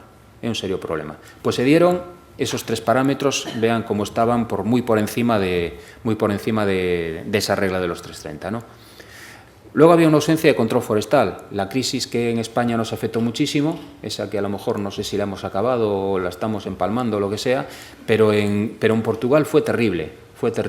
De hecho, el sistema de agentes forestales se desactivó, con lo cual digamos que el terreno forestal pues quedó totalmente sin control. ¿En qué deriva eso? En que se plantan especies donde no se pueden plantar, tipos de especies muy combustibles se plantan en zonas o se plantan cuando no se deberían de plantar, y hay algo importante, que es que la población, para sacar dinero, pues corta las frondosas, que son las que tienen madera de calidad, las corta. Y una vez la han vendido, pues para refinanciarse otra vez, lo que plantan son especies de crecimiento rápido. ¿Cuáles son? El eucalipto y el pino. Y lo plantan pues no solamente donde lo tienen, sino en más sitios. De hecho, hoy no la tengo aquí, pero hay una fotografía de los coches en la carretera de Pedrógaro Grande y se ve que hay unos eucaliptos justo en la cuneta, increíbles. Entonces eso lo que nos da es una continuidad de combustible terrible, con lo cual no hay defensas, no hay lugares donde nos podamos anclar para controlar esto. Pues con toda esta masa forestal y con todo esto suceden los incendios. Bueno, se me queda un deficiente mando y control. Falló totalmente el mando y control. El día que se declaró el incendio de Pedrógaro Grande, se vino abajo el mando y control, con lo cual había que las transmisiones, no se podían transmitir órdenes, no se podía controlar al personal. Y había un sistema, y Portugal tiene un sistema basado en el voluntariado. Los únicos bomberos profesionales que tienen son los de Lisboa, Oporto y otra ciudad más que ahora mismo no recuerdo. El resto son voluntarios. Los voluntarios aportan muchísimo, pero también tienen unas limitaciones. Pongo un ejemplo, no es lo mismo uno de mis soldados que todos los días hace 1 hora y media de gimnasia para empezar y luego todos los días, 365 días, lleva un programa de preparación, que un voluntario que en su tiempo libre da todo lo que tiene, pero tiene sus limitaciones. Bueno, pues esto es a lo que nos enfrentamos. Y esto es un incendio de sexta generación. Los incendios de sexta generación son incendios convectivos normalmente y que son capaces de crear sus propias condiciones meteorológicas, ¿vale? Esto que estamos viendo es la columna de convección. Todo eso hay un gran combustible disponible. El humo negro es porque es muy violento, entonces no acaba lo que hay es mucha ceniza en suspensión, y todo eso están subiendo gases que llegan a la troposfera y forman una columna. Esa columna se va acumulando gases. El problema de estos incendios es que están fuera de rango. Nosotros no podemos hacer nada, los servicios de extinción. Lo único que podemos hacer es que cambien las condiciones climatológicas. ¿Se acuerdan de aquellas palabras de Federico Grillo, que es el técnico que llevó, el técnico responsable de la extinción del incendio de Canarias de este verano? Pues lo que decía era lo mismo, el incendio está fuera de rango, no podemos hacer nada. En Canarias cambiaron las condiciones climatológicas, pero si no ese incendio hubiera empezado donde empezó y hubiera llegado al otro extremo de la isla. Es imposible pararlo. Y tenemos un problema, además, los servicios de extinción. Cuando vamos a un incendio normal, nosotros tenemos el incendio, digamos que tiene unas partes seguras. Normalmente es la cola y los flancos, que es por donde lo atacamos. Estos incendios no tienen parte segura, porque esa columna hay un momento en que no se puede sujetar más y se desploma. ¿Y se acuerdan del año pasado, cuando hubo personal el año pasado, el anterior, me parece fue el 18, que murieron en Portugal, murió gente en la playa por los incendios? Y uno se pregunta, ¿y cómo es posible que alguien que está en la playa, donde no hay nada que se queme, esté carbonizada? Bueno, pues porque cuando esta columna se desploma, la columna se viene abajo y entonces hay un desplazamiento unidireccional de gases a temperaturas aproximadas entre 500 y 800 grados y a velocidades de más de 100 por hora, con lo cual no escapa nadie. Esa gente estaban corriendo a meterse en el mar. ¿Vale? Para los equipos de emergencia tenemos un problema y es que no tenemos zona segura, entonces tenemos que permanecer a unas distancias enormes, no podemos actuar. Pero si se fijan, no solamente, posiblemente se hayan fijado solamente en la columna, que hay en primer plano un núcleo de población. Y eso es a lo que nos enfrentamos, en que este tipo de incendios, nuestra gran preocupación, y cada vez más, son los núcleos de población, que se lo digan a los americanos que han tenido que evacuar 200.000 personas. Pues eso es lo que nos va a traer el problema, el ser capaces de generar capacidad de albergue y capacidad de atención a todo ese personal que tiene que ser evacuado. Y que ante ese incendio, como llegue a la población, esa población va a ser arrasada. Y luego toda la atención que va a necesitar el ciudadano pues para volver, en la fase esa de recuperación, para volver a llevar su vida normal. Y esto es un tipo de incendios. Esto era cuando podíamos trabajar un poco, esto es a lo que nos enfrentábamos, llamas de 20 metros, de 25, con lo cual se asumen unos riesgos. Las consecuencias, bueno, aquí intervenimos este año, intervenimos 4 veces, 2 dentro del mecanismo de la Unión Europea, del mecanismo de protección civil, que nos activaron, y 2 por el acuerdo bilateral. Se quemaron 230.000 hectáreas, para que nos entendamos, 460.000 campos de fútbol. Este verano venía de Lisboa y entraba hacia Mérida, hacia Cáceres, perdón. Bueno, pues pasé el incendio de Pedro Grande. Yo había estado allí cuando está el incendio. Uno es consciente más o menos de lo que tienes, de la extensión. Bueno, pues estuve por la autopista 1 hora y cuarto, que todo lo que miraba, izquierda, derecha, donde mirase, todo estaba quemado. 2 años después. Y lo único que se veían eran pequeñas islitas donde había pueblos que algunos se habían salvado y otros no. El resultado de estos incendios de este episodio fueron 186 fallecidos. Podían haber sido bastantes más, cambiaron las condiciones meteorológicas y afortunadamente pues bueno, se controlaron de esa manera. Pero es que ese mismo año en España, en Galicia, tuvimos en octubre, a cualquiera, si el primer pensamiento que uno tiene, ¿qué tiempo hace en octubre? Pues hace fresco, está lloviendo, ya llevamos la rebequita, llevamos determinadas historias, ya es otoño. Bueno, pues teníamos unas condiciones climatológicas extremas. Y aquí volvemos al cambio climático. ¿Cuál fue el detonante de los incendios de Galicia, de este episodio de incendios? Pues resulta que nos afectó un huracán, la cola de un huracán que jamás nos había afectado, que nos trae vientos de entre 90 y 120 por hora. Veníamos de un año y medio de sequía extrema.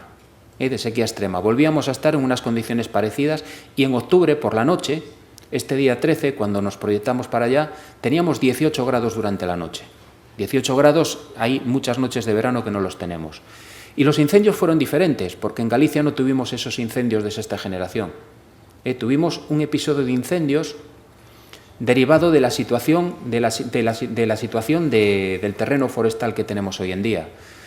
En los pueblos, esa España vacía, no solamente es que los pueblos se queden sin nadie, es que todo el terreno forestal que tiene alrededor, que antes era un terreno aprovechable por las economías de subsistencia, pues hoy en día está abandonado. Con lo cual, gran cantidad de combustible disponible y continuidad de combustible.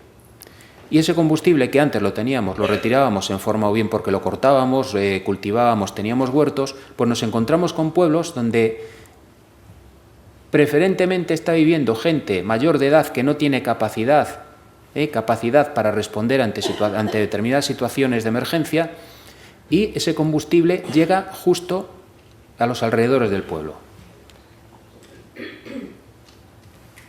Y pongo esta imagen. Esto es lo que estuvimos haciendo durante estos días. ¿Saben cuántas hectáreas de terreno forestal combatimos? 0. 0. ¿Por qué? Porque nuestra única misión fue proteger los núcleos de población. El fuego iba para un núcleo de población, desplegábamos alrededor del núcleo de población, montábamos nuestro sistema defensivo, que es lo que están haciendo estos señores, esperábamos al fuego, preparábamos un poco el terreno y cuando llegaba el fuego, se combate el fuego. Y una vez que esa zona ha quemado y la hemos apagado, entonces nos podemos ir a otro sitio. Con lo cual, como no combatimos terreno forestal, nada de fuego forestal, el fuego forestal pues campa a sus anchas y la superficie quemada es mucho mayor. Mucho mayor. Aquí la Xunta de Galicia lo que optó, y creo que con muy buen acierto, porque verán que esto no era solamente un incendio, sino que tuvimos 186 incendios simultáneos en un mismo día, lo que hizo fue ordenar el confinamiento del personal en los pueblos y con la Unidad Militar de Emergencias pues hacer la protección. ¿Por qué? Porque sacar dentro de ese entorno donde continuamente estaban saltando focos por todos lados, incendios por todos lados, empezar a evacuar requería de unos problemas, de asumir unos riesgos, pues que acertadamente tomó la decisión que creo creemos que fue la correcta. Esto es una imagen satélite de la noche del 15. Lo que está en rojo son incendios que están fuera de control y los que están en naranja son incendios que estábamos o los habíamos controlado, pero un incendio controlado no es extinguido. Un incendio controlado requiere, digamos que lo tenemos confinado ya dentro de un perímetro y somos nosotros, el incendio no nos gana la batalla a nosotros, somos nosotros los que ya estamos trabajando para acabar, pero requiere tener muchísimo personal, sigue requiriendo personal. Si abandonamos un incendio que no está extinguido, ese incendio se reproduce, que era una de las cosas que les pasaba a los portugueses. Ellos no liquidaban, se iban a otro lado y entonces esos incendios se reproducían. Y este incendio pues obliga a una respuesta del Estado, y la respuesta del Estado es la proyección de casi 1000 militares en 24 horas. Y aquí es lo que les decía antes, en el batallón de León somos 500, de los cuales 350 intervenimos y los otros 150 son apoyo logísticos y diversas funciones. Pues hicimos una operación aerotransportada desde todos los batallones con aviones, tanto con aviones como con helicópteros, y pudimos posicionar en Galicia cerca de 1000 militares. Pero es que a la vez nos saltaron incendios en Asturias, en octubre. Un poquito pronto para Asturias, ¿verdad? Pues también saltaron, pero con comportamientos de incendios que se pueden dar en verano en Galicia o en Cantabria, en Castilla y León, pero comportamientos de incendios de verano que nos estamos encontrando cada vez más en invierno. En todos estos incendios estuvimos trabajando y, bueno, simplemente pues utilizamos aeropuertos para que se haga una idea de la proyección que hubo que hacer, el aeropuerto de Santiago, el aeropuerto de Vigo, el aeropuerto de León y también aquí en el aeropuerto de Asturias para proyectar ese personal que iba llegando y que le íbamos transportando. Bueno, aquí solo, entre comillas, tuvimos 50.000 hectáreas y 13.000 hectáreas en Asturias. Sí que esto ha llevado a una una reflexión sobre política forestal. Hablamos siempre, está esto de los incendios del verano se apagan en invierno, con la prevención. Lo que sí está claro es que, por ejemplo, en Galicia, pues ahora mismo ya todos los pueblos tienen una franja de 200 metros alrededor, donde no puede haber determinadas especies que tienen que estar gestionados. Esto al final estamos poniendo un parche a la herida, pero seguimos teniendo el enfermo. Entonces, lo que está claro es que cada vez el monte está más abandonado, este tipo de incendios o de episodios los vamos a tener más a menudo y sobre todo que no se nos van a concentrar en aquellas épocas donde eran siempre antes, donde eran claros. Yo en esto llevo 15 años. La primera temporada de incendios que estábamos en Galicia, me acuerdo que el director general de Montes de la Xunta dijo: en la segunda semana de septiembre viene ya el primer frente frío y se acabarán los incendios. Bueno, pues hoy los incendios en Galicia, los que nos preocupan son en septiembre y en octubre, cuando antes nos preocupaban los de junio, julio y agosto. Se ha trasladado. Pero es que nos encontramos con incendios en la Tebaida Berciana en febrero, en febrero, en un sitio de alta montaña, donde los montes aquilianos, donde en febrero el monte está ardiendo como si fuera agosto. Donde si fuera agosto. Entonces, claro, nos enfrentamos a unos episodios, o las fragas del Eume en enero, que se queman en La Coruña. En enero en La Coruña lo lógico es que estén como ahora, que llevan 32 días sin que pare de llover. Pues nos encontramos con episodios de ese tipo. Bueno, de esto les voy a hablar poco, porque van a venir unos compañeros de Cruz Roja que han estado aquí, y para la parte de psicosocial, pues seguramente que tienen muchos más conocimientos y cosas mucho más interesantes que transmitirles. Simplemente, de aquí decir, inundaciones, nos pasa lo mismo. Antes, la Dana, ¿qué era la Dana? Bueno, la gota fría. Ahora lo de la Dana queda de presión aislada en niveles altos. Una Dana como la que hemos sufrido aquí no la habíamos tenido nunca.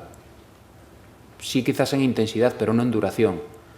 Y con una zona de afectación tan amplia. Toda la Comunidad de Murcia. Toda, absolutamente toda. Y aquí trabajamos con dos escenarios diferentes.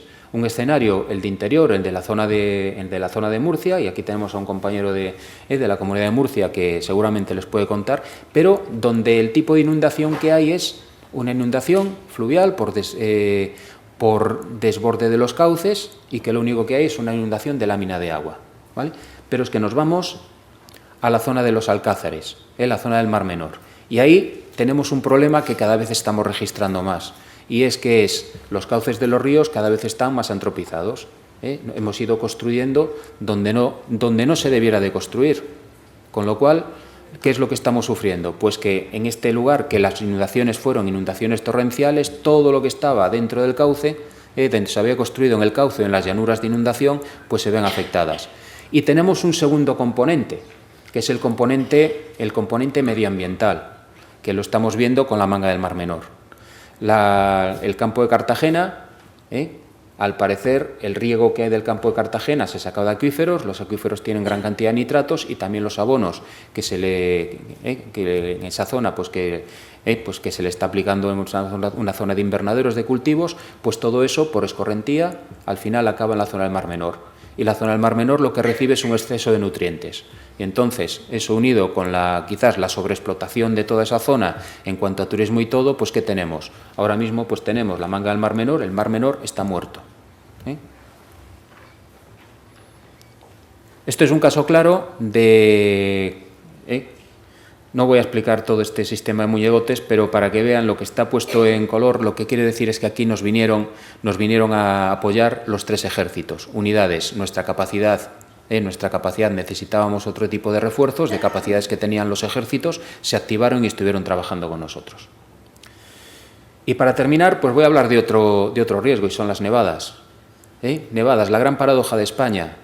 España es uno de los países de Europa donde menos nieva, y sin embargo de vez en cuando pues tenemos unos berenjenales, unas emergencias, bueno, considerables. Algunas, y la mayor parte de las veces causadas por determinados comportamientos de la ciudadanía, y otras pues porque como nieva poco, pues cuando nieva es algo extraordinario. Si a alguien en Berlín le dicen que caen 3 centímetros de nieve y que Berlín está colapsado, vamos, se parte de risa. Nos caen 3 centímetros en Madrid, y ese día es, vamos, el fin del mundo. El fin del mundo. ¿Por qué? Porque no estamos acostumbrados, ¿vale? Porque no estamos acostumbrados. Para nosotros nuestro problema no es, como dije al principio de la charla, nuestro problema no es lo que pasa en la montaña. A mí que en Candanchú, que en el Pirineo nieve, están acostumbrados y ese además su modo de vida. Lo que nos preocupa es lo que pasa en las grandes ciudades y en las grandes vías de comunicación. Y esta fotografía que tenemos aquí, pues es la fotografía de la P6, esto es lo que nos encontramos cuando nos acercábamos a la zona de la emergencia, y esto nosotros en el análisis lo decimos que es la tormenta perfecta. Y fíjense, 6 de enero. ¿Quién estaba trabajando aquí el 6 de enero? Pocos, ¿no? Pocos. O aquellos que tenían que estar trabajando, que estaban en su puesto de trabajo, pocos. ¿Dónde estaba casi todo el mundo? En casa de sus abuelos, que están en la ciudad de no sé dónde, que están en el pueblo, que vamos a llevar a los nietos. Y cuando sucedió esto, era la tarde del 6 y estábamos volviendo. Uno de los puentes, una de las fechas en las que hay operaciones retorno mayores. Había avisos de previsión de nevadas, nivel naranja, nivel rojo, no salgan si no es necesario, eviten los viajes, salgan con los depósitos llenos, lleven ropa de abrigo, lleven alimentación, lleven no sé qué, traten no sé cuánto. Vale. Bueno, pues con todo esto, pues, y hay un parámetro importante que comentaré luego, resto de la red viaria a nivel rojo. El personal se va y se mete por donde se tiene que meter, por las autovías, autopistas. Pese a los comentarios que hagan por ahí, una autovía y una autopista son las vías de comunicación más seguras. Siempre, siempre. Pero nada es perfecto. Y tienen un problema. Y es que, como son vías en un solo sentido, y solo podemos incorporarnos en las entradas y abandonar la vía por las salidas, cuando sucede una interrupción, lo que se forma es un embotellamiento. Y hasta que se recupera y hasta que solucionamos o eliminamos la causa que ha provocado la interrupción, pues entonces no podemos recuperar la vialidad. Pues esto es lo que ocurre aquí. Y lo que ocurre aquí es que empezamos a tráfico denso, y como siempre, aquí nieva poco, ¿por qué voy a poner ruedas de invierno? ¿No? Si nieva ya pondré las cadenas. ¿Y dónde van las cadenas en la mayor parte del coche el día 6? ¿Los que la llevan? Debajo de los juguetes, del equipaje, de todo en el fondo del maletero. ¿Vale? Eso los que saben poner cadenas o los que no saben poner cadenas. Entonces, además, en vez de dejar el carril izquierdo expedito para que puedan pasar los quitanieves, nos metemos detrás de la quitanieves, porque como no llevo cadenas y ahora he limpiado la quitanieves, es estupendo. ¿Vale? Hasta que ese coche se para. ¿Vale? Y las 20 quitanieves que están limpiando la autopista ya no pueden seguir y se quedan entre los coches porque se han ido parando los coches. Y como yo me paro pero ahí veo un hueco, me voy a meter a la izquierda. Y verán fotos aquí como al final, en una vía de 3 carriles, pues tenemos 6 coches puestos en batería y aparcados. La realidad, al final se quedan 4.000 vehículos, normalmente con un montón de familia en el interior, que se quedan atrapados. Entonces tenemos que intervenir. ¿Y qué es lo que hacemos? Una operación que no tiene nada de técnica ni de... Es una operación sencilla, pero que requiere muchísima mano de obra. Es sacar 4.000 vehículos a mano, porque no pueden entrar las manos. Entonces, desde Adanero y desde la boca del túnel de Guadarrama, llegamos a la zona de cabeza y a la zona de cola. Y empezamos a quitar vehículos, primero de cola, y empezamos a quitar los vehículos del carril izquierdo, hasta que ese carril queda expedito y podemos ir pasando los coches que están a la izquierda, los podemos ir pasando a la derecha, los podemos ir pasando al carril que está libre e irlo sacando. Una vez conseguimos dejar ese carril, en 3 horas habíamos sacado los 4.000 vehículos. Y ahora viene el problema de la red viaria en rojo. ¿A dónde llevamos al personal normalmente cuando los sacamos de la autopista? ¿A dónde van? A la red secundaria, ¿no? A la red primaria. Pero si está en rojo, quiere decir que es obligatorio el uso de cadenas. Con lo cual, todos esos coches que no tienen cadenas, que no tienen ruedas de invierno y que hay que llevarlos a algún sitio, nos provocan un problema. Y es que no pueden circular. Y entonces tenemos que alojarlos en algún sitio. De manera que en esto tenemos 3 problemas. Asistir a la gente que está atrapada. Hubo gente que estuvo 16 horas metida en el coche. Proporcionarles lo que necesitan. Y les puedo decir lo más variopinto que se puedan imaginar. Pongo siempre el ejemplo de las 2 parejas de Las Rozas que habían ido a una boda a Ávila y como vivían en un chalet de la muerte y se iban a otro chalet de la muerte, iban con traje de boda y no llevaban abrigo. Y salieron con un cuarto de depósito que se les acabó prontito. Bueno, pues entendamos lo que hay. Entendamos lo que hay. O alguien que sale en esas condiciones con un bebé de 1 mes y medio porque se lo voy a enseñar a mis padres que acaba de nacer y te acaban de decir que no salgas si no es necesario, ¿no? Y luego aparte, pues las necesidades, imagínense en 16 horas, ya no hablo de necesidades, la simple bebida, la comida, pero y las necesidades fisiológicas. Pues imagínense lo que nos surge ahí. Luego tenemos las zonas de embolsamiento, donde lo que hacemos es embolsar. Vale, perfecto, no entres en la zona que está afectada por la nieve, te vas a quedar aquí quieto. A eso también tenemos que pensar que vamos a tener ahí 200, 300 coches. Si son camioneros llevan de todo, pero si son ciudadanos normales que van en coche también necesitan ayudas. Y luego algo importante, a todo ese personal que hemos sacado de la autopista, hasta que se restablezca la vialidad en la red secundaria, hay que llevarlos a polideportivos, hay que tener capacidad para poderles dar toda esa asistencia. Y es a lo que nos enfrentamos. Acabamos ya. Vale, simplemente, y para terminar, este es el escenario y lo que tenemos que pensar es que son situaciones cambiantes, en evolución, y que cada vez nos van a requerir mayor esfuerzo y, sobre todo, en la parte psicosocial, en el grupo psicosocial, van a necesitar mayor intervención porque va a haber más gente en situaciones complicadas, con grandes evacuaciones y grandes desplazamientos. Y nada más, muchas gracias por su atención.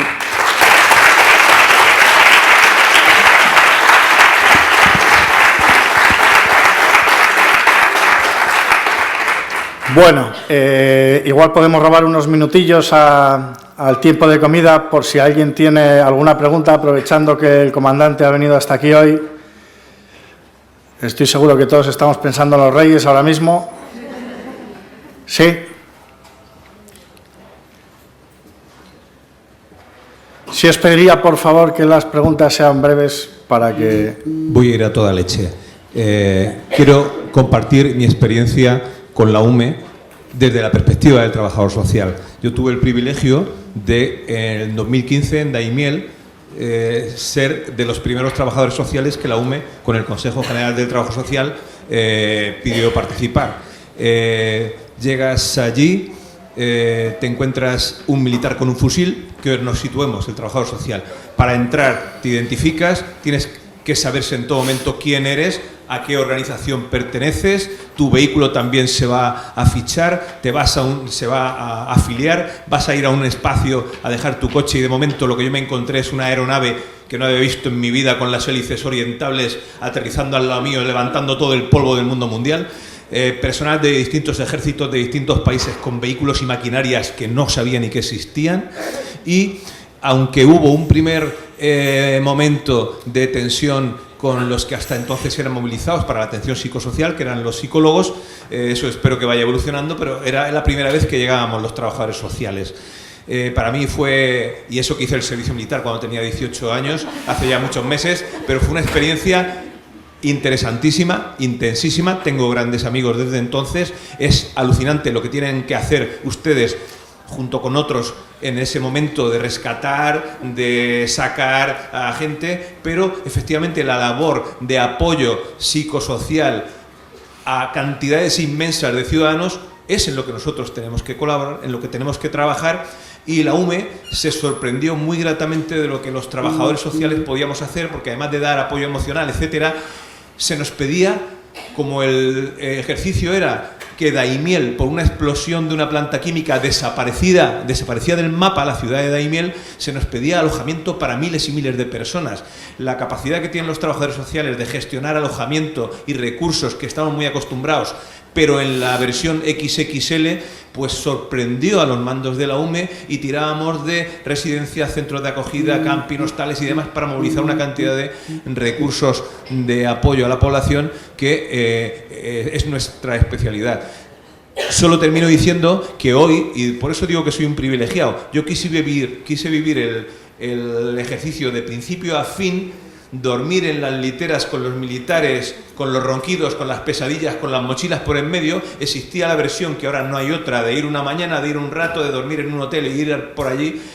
Fue agotador, pero tremendamente enriquecedor el compartir desde dentro todo este mundo que es apasionante y desconocido a veces desde fuera. Es la visión de un trabajador social en la corte del rey Arturo, tocando a la UME y entrando ahí en ese planeta distinto, y ver una imagen con todos los monitores, con todos los mandos que están en cada sitio dando novedades, y ser nosotros unos más, y el Colegio de Castilla-La Mancha hizo un gran papel junto con todos los que estuvieron allí. Y nada, era agradecerles esa llamada, que ahora es irreversible. Los trabajadores sociales ya no podemos dejar de estar.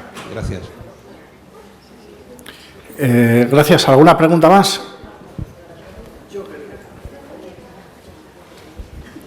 Hola, buenas. Hola.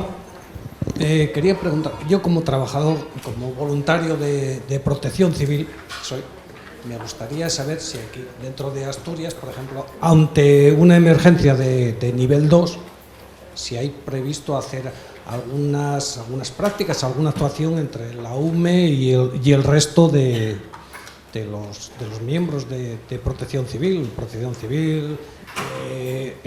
la Cruz Roja y demás, si tienen previsto hacer algunas prácticas, digamos, porque me veo yo como que soy de abajo del todo ante cualquier intervención, pues vamos, como un pulpo en un garaje. Gracias. Sí, bueno, creo que por aquí en la sala había, efectivamente. Entonces, que creo que puede. Yo simplemente lo que sí le diría que nosotros anualmente tratamos de organizar algún ejercicio conjunto con cada una de las comunidades de dentro de nuestra área de responsabilidad. La movilización, pues como seguramente pues dirá el compañero del 112, le corresponde al servicio de emergencias, que son los que tienen que integrar en ese ejercicio. Bueno, gracias. Mira, por contestarte, en 2018 se hicieron 2 simulacros grandes, simultáneos, uno de incendios forestales, que en Asturias no son niveles sino situaciones, y se activa la situación 2, y al mismo tiempo uno que se simulaba un accidente un accidente aéreo, que coincidan en el tiempo y en el lugar y en el espacio, ¿vale? En ambos se movilizó a Cruz Roja, David lo sabe. Y siempre se cuenta con, bueno, en la medida de lo posible, con todos los organismos implicados. Todavía en la anterior ponencia había comentado que íbamos a movilizar a la AERIE, o sea, no solamente a Cruz Roja a nivel institucional, sino a la AERIE, ¿vale? Y aprovechando ya la intervención, nada, comentaros también que hubo otro ejercicio, me parece que fue en 2018 a finales, en este caso con el batallón de transmisiones, ¿vale?